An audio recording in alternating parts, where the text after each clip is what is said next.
Look at me, Alcinous, the light of your torches. It's too bright for a man who has seen the black of Hades. You want to know what happened after I cursed myself under the Cyclops' eye? You want to know how hope dies? Then listen.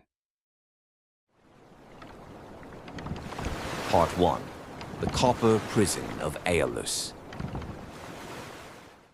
We drifted through the fog, and every splash of an oar felt like a groan, Polyphemus' voice echoing in my ears, and then the island of Aeolia rose before us, a floating mountain torn from the seabed and girdled by a wall of bronze. It blinded us, mirroring our shredded sails and our filthy, bearded faces. Aeolus, son of Hippotas. He lived amidst meat, a perpetual feast with his wife and his 12 children, 6 sons and 6 daughters, whom he had bedded to one another so that blood and wealth would never leave his walls. For a whole month, 30 endless days, I was his entertainment. I sold my scars for a sip of clean water. I told him of Troy. I watched Ilium burn again, watched the blood run through the gutters, remembered how we slaughtered children in the womb. I tore at my memories so Aeolus could wipe his greasy fingers on his robes and whisper, "More, wily Odysseus, more." I was a storyteller in a golden cage, and my men, they rotted on the decks waiting for my word. My hubris grew with the place. I believed I had outwitted the god of the winds himself. When it was time to sail, Aeolus gave a gift. He brought out a 9-year-old bull, slaughtered it, and took the hide. From this skin he sewed a bag, heavy, slick with fresh fat. Silver wire bit into the leather. Not a single breath could slip out. Inside were they, all the wild winds of the world. Every storm, every gale, every scream of the drowned was corked inside that bull's belly. Only the gentle Zephyr remained free to nudge us toward the shores of Ithaca. And here is my arrogance, my secret curse. I didn't say a word to the crew. Why? Was I afraid of their greed? Or did I just want to be the only one holding the elements by the throat? I wanted to be a god over my own fleet. For 9 days I never let go of the tiller. My fingers went numb, becoming one with the wet wood. Salt burned my eyes, and my eyelids became heavier than lead. I saw Ithaca. I saw the fires on the cliffs. I could smell home, the scent of peat, pines, and Penelope. We were so close I could see the faces of the people on the shore. And I broke. I slept. Sleep is a small death. And in that death, my friends saw their chance. "What's in the bag?" they whispered, looking at my motionless body. "Gold? Silver? While we die, he stuffs a bag with spoils." Their filthy nails clawed at the silver wire. One yank. Then came the moment that changed everything. The released winds howled in their newfound freedom. The sea merged with the sky in a bloody dance. We were caught like dry leaves and hurled back into the open, salt maw of the ocean. Ithaca vanished. All that remained was the taste of bile on my tongue. When I came to and saw the copper walls of Aeolia again, I wanted to throw myself into the water. I wanted the sea beasts to eat my shame. But I lived. I went back to Aeolus. I crawled on my knees across his marble, begging for mercy. He didn't even stand. His eyes turned to stone. "Get off my island," he thundered. "Worst of the living, you are cursed by the gods. I will not help a man the heavens hate." We pulled away from the copper walls in total silence. No wind, only the sound of our own oars biting into the stagnant water, and the whispers of my men who now looked at my back with a hatred sharper than any sword. My silence had ruined us all, and that was only the beginning. Part 2. Telepylus, the harbor of blood. 6 days we bit into the dead, motionless water with our oars. For 6 days Poseidon mocked us with a perfect calm. The sea became lead. The sun sucked the life out of us, leaving nothing but salt on our skin and a hollow in our chests. Each stroke of the oar was torture, every splash a reminder that the gods no longer wished to see our sails full. We were the rowers of our own coffin. On the seventh day, when exhaustion made the world double, we saw Telepylus, the high city of the Laestrygonians, a harbor squeezed between two cliffs that converged over the water like teeth. Inside, absolute, dead silence. Not a wave, not a breath of zephyr. 11 of my captains, their souls scorched by the sun and their will broken by the endless rowing, led their ships inside. They saw safety. They saw smooth water where ships could be moored side by side, like sheep in a cozy fold. I stayed outside. Why? Was it the wisdom of a king? No. It was a fear I had learned to mask as caution. I lashed my black ship to a jagged rock at the very edge of the cape, far from that deceptive stillness. I left myself a way out, one single way. I sent three men whose names are now seared into the walls of my memory. 2 warriors and a herald. I gave the order: find the living and learn if this island smells of bread or blood. I climbed the highest rock myself. I watched my messengers, those 2 warriors and the herald, approach the gates. They followed a path deep into the woods, a trail where giants dragged felled pines. Near the spring of Artacia, where ice-cold water burst from beneath the stone, they met her, the daughter of Antiphates. She was massive. She didn't look like a monster, a goddess with eyes that held nothing human. The girl showed them the way to her father's high palace. And they went. My messengers walked, pinning their hopes on the laws of hospitality, on those very fictions we humans use to try and tame the chaos of the world. When they crossed the threshold of the palace, the sun vanished. There, in the gloom, the girl's mother waited. She was as vast as a mountain peak, blotting out the sky. She gave them a single look and called for her husband. Antiphates didn't ask for their names. He didn't listen to tales of Troy or my wanderings. He wasn't a man who needed stories. He needed meat. He grabbed the first of my men instantly. His hand closed around the chest, and the king began to devour the warrior alive while he was still twitching. Warm blood splashed the faces of the other 2 as the king swallowed chunks of still quivering flesh. 2 of the 3 bolted through the gates. They didn't run, they flew, chased by a terror that has no name. I saw the giants pouring out after them like moving mountains. That was when I knew hospitality was over. I scrambled down to the ship, tearing my nails on the sharp stones. When I tumbled onto the deck, one of those 2, the herald, was already there. He had swam. He leaped on board the moment I swung my knife over the cable. His face was gray as ash, eyes bulging from their sockets. It wasn't a battle. It was the harvesting of game. Thousands of giants swarmed the cliffs around the bay. They had no shields, no spears. They had rocks. Boulders the size of my ships flew down, eclipsing the sun. The sound. You never forget that sound. The strike of stone against oak hulls sounded like eggshells crushing under a heavy boot. 11 ships shattered into splinters. Men, my brothers in arms with whom I had shared 10 years of hell at Troy, were now floundering in the quiet water of the harbor. It turned red instantly, thick and warm. The Laestrygonians descended to the water. They speared my comrades with massive iron harpoons, like tuna in the killing season. I saw their eyes. Even from that distance, I felt them looking at my ship, sitting there in safety. They reached out their hands, choking on salt blood, while the giants carried them away with wild laughter, still alive, to the city, for the great feast where our bodies were to be the appetizers. I didn't rush to help. I simply hacked through the rope holding us to the rock. "Row," I croaked, not looking toward the harbor. Row, or we're next.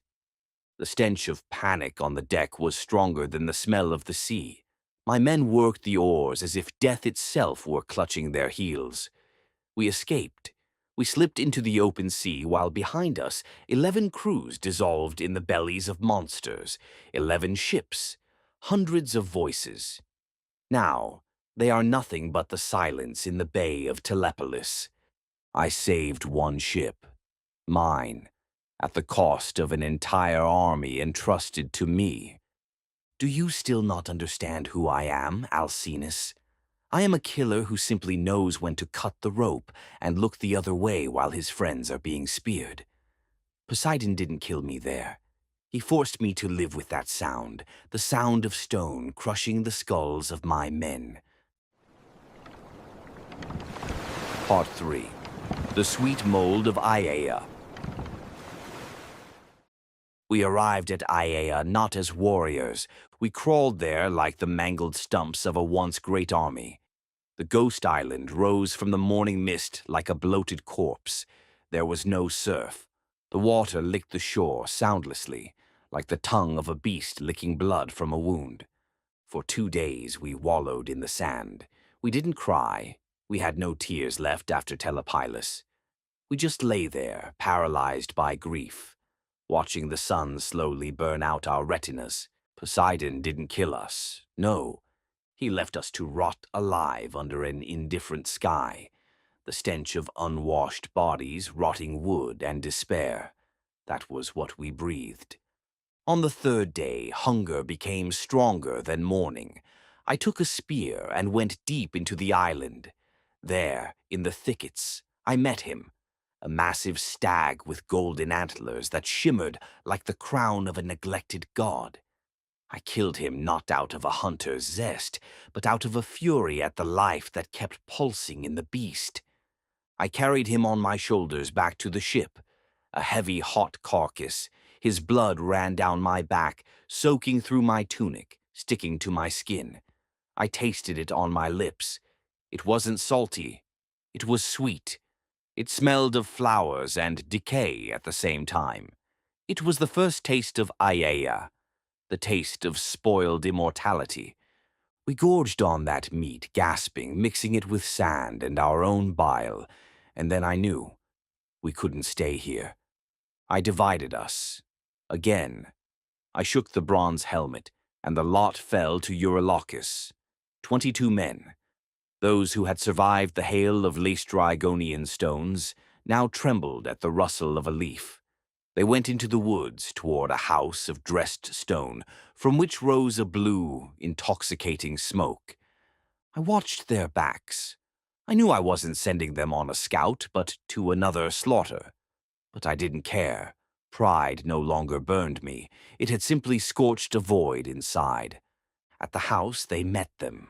Lions, wolves, mountain predators with heavy paws. But they didn't pounce. They approached whining, wagging their tails, nuzzling against the knees of my warriors. Their pupils. They were human pupils in the yellow eyes of beasts. There was no fury, only pleading, only the despair of those who want to speak, but have only a tongue fit for raw meat. My men didn't understand. They stroked their manes, never feeling the human soul shivering beneath the fur. And then came the singing. Circe. Her voice seeped through the stones, through the earth, through the very pores of our skin. It was a song about peace, about how Troy could be forgotten, that one could forget the taste of salt, the screams of the dying, and the faces of abandoned wives. She promised what we craved most, to stop being ourselves. She opened the door, fair-haired, with eyes the color of a pre-storm sky. She invited them to the table. They all went in, blinded by her beauty, like moths flying into a campfire. Only Eurylochus, whose fear had become sharper than his reason, stayed in the shadow of the oaks. She gave them a mixture: cheese, honey, barley, and Pramnian wine.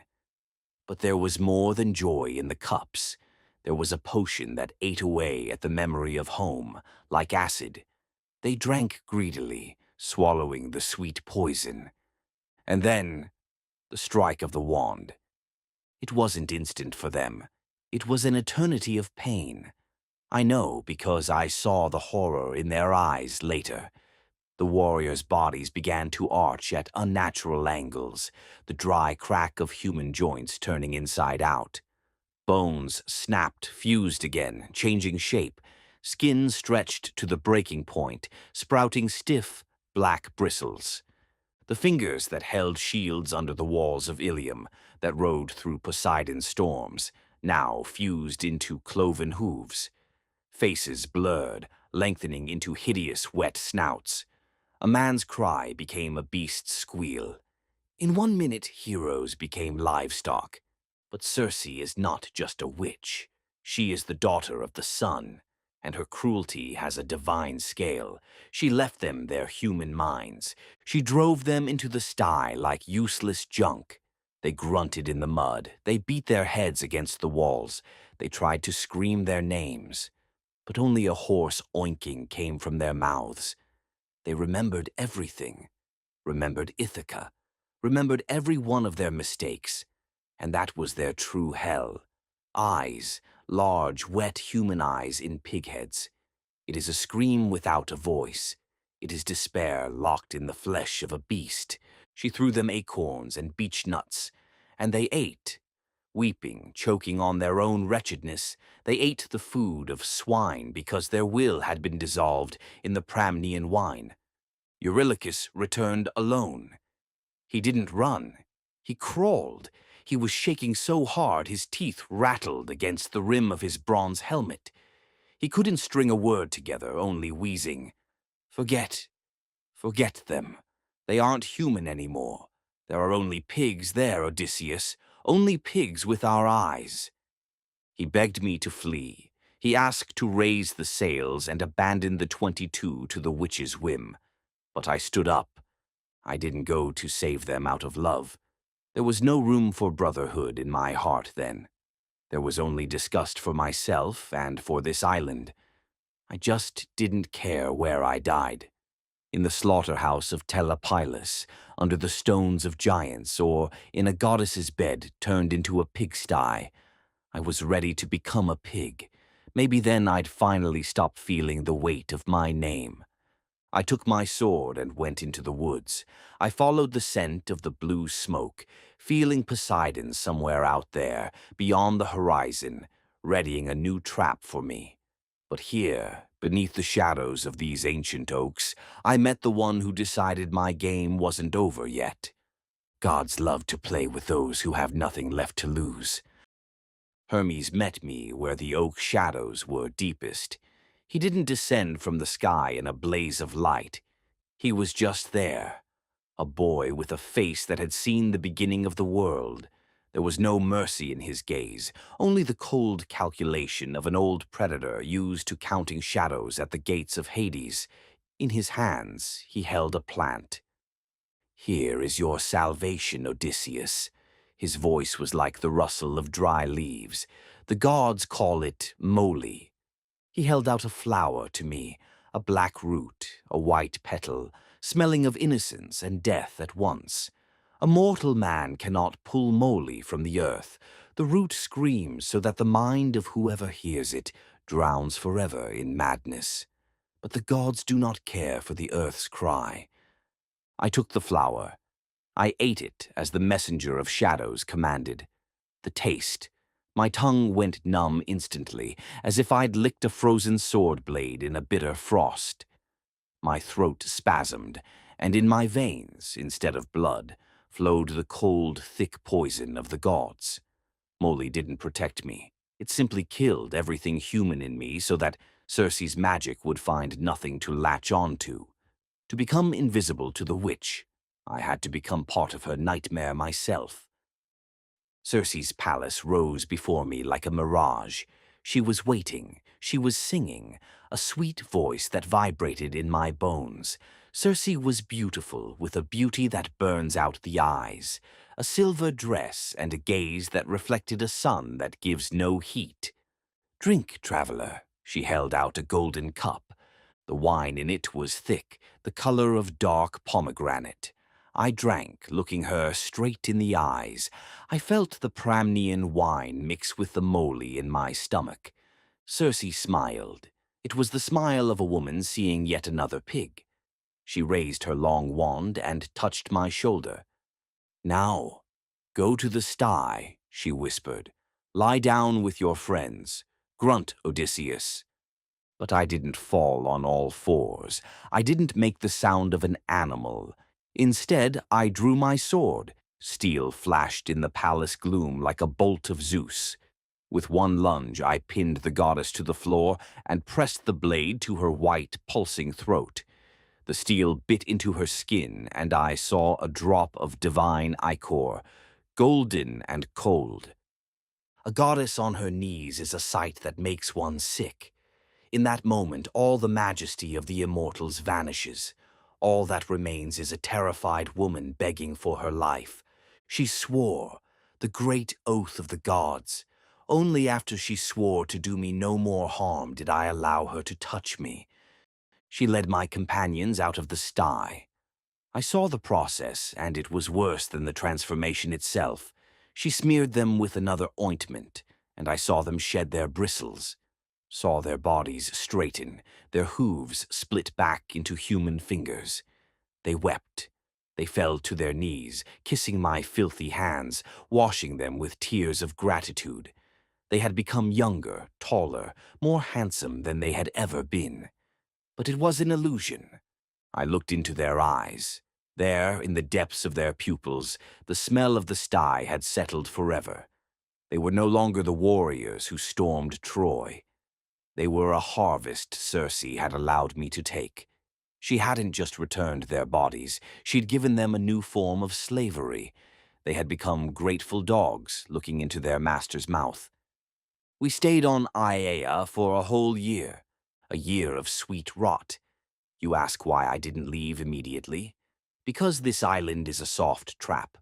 Circe gave us everything: wine that never ended, meat that smelled of the forest, and flesh that promised oblivion. Every night I spent in her bed. Her skin smelled of herbs, and her embrace was tighter than any chains. I was her lover, and my men were her pets. We didn't notice ourselves growing internal bristles. We stopped cleaning our weapons. Our shields grew mold in the corners of her halls. We feasted while our souls slowly dissolved in that golden forgetfulness. We ate, drank, and slept, turning into fat, contented creatures who had forgotten what wind in the sails felt like. For a whole year I let the goddess suck the memory of Ithaca out of me. Every kiss from Circe was a scar on my will. Only after 12 months, when the last of my warriors, one of those who still had a shred of human self-respect left, came to me and fell to his knees, did I wake up. "Odysseus," he whispered, "remember Ithaca. Remember us. We're forgetting how to hold an oar. We're forgetting our own names." Only then did I feel the disgust. A sticky, cold disgust for the sweet wine, for the soft bed, and for myself. I went to Circe and knelt before her, not as a lover, but as a prisoner begging for release. She didn't try to hold me. She knew.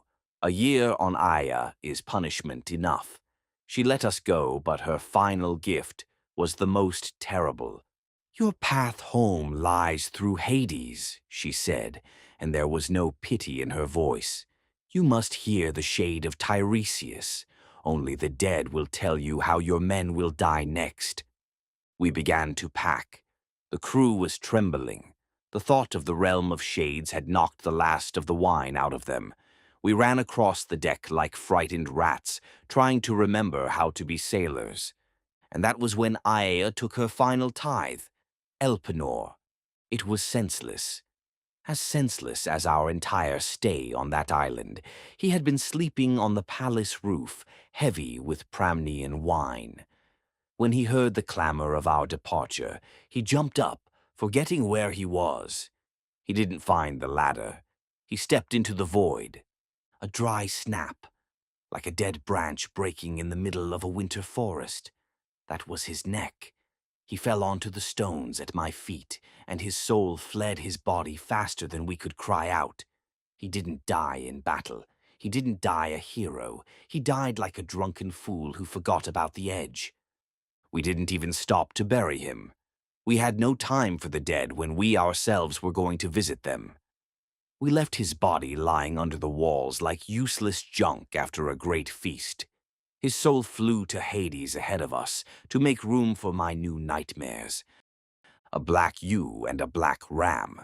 Circe brought them herself while we, like madmen, ran about the deck. They were blacker than the very abyss we were about to plunge into. Their wool didn't reflect light, it absorbed it. When I touched them, I felt not just animal fat under my fingers, but the chill of a gravestone. "This is your pass, Odysseus," came Circe's voice, though she herself was nowhere to be seen. "Shades do not speak for free. Shades need a warm, salty river of life so their dry, transparent throats can utter a single word of truth. Blood for a word, life for the path." I looked at those animals and saw ourselves. We, too, were a flock being led to slaughter for the sake of knowledge that we perhaps didn't even need. We sailed. Elpenor remained lying on the stones, his eyes staring at a sky he no longer saw, his neck broken like our hope for an easy return. The wind Circe gave us filled the sails, but it wasn't Zephyr. It was a cold northern breath that smelled of ice and decay. It didn't just push the ship, it drove us away from the world of the living. We sat at the oars, but we did not row. The vessel flew over the water on its own, water that grew darker and darker, turning from blue to coal-black. The sun began to dim. The light lost its strength, becoming gray and sickly. We were going where the sun never rises, to where the Cimmerians live in eternal night, knowing nothing of the warmth of Prometheus' fire. We were going to the edge of the ocean, carrying in the hold 2 living souls meant to be fodder for the dead. Are you still holding your cup, Alcinous? Here I am before you. Odysseus, captain of pigs who became men, and men who became shadows. Listen on. If you are ready to know what the voice of the dead sounds like, calling my name in the dark,